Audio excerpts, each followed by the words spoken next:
তুমি দরজা খুলে দিলে? দরজাটা ভেজানো ছিল, বাথরুমের দরজাটা। ঘন্টু বাথরুমে যাবে, ইনি দরজাটা খুলে দিলেন। ঘন্টু টয়লেটে গেল, ইনি দরজাটা খুলে দিলেন। এখন ইনি এখন টয়লেট করছে।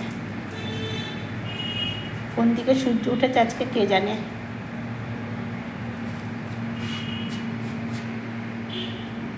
এ দেখো এবার পাটা মুছছে, বুঝেছো?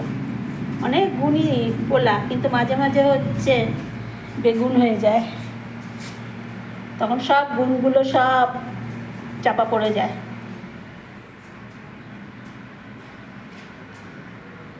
ঘন্টুকেও দরজাটা খুলে দিল, বাথরুমের দরজাটা ভেজানো ছিল। এত ভালো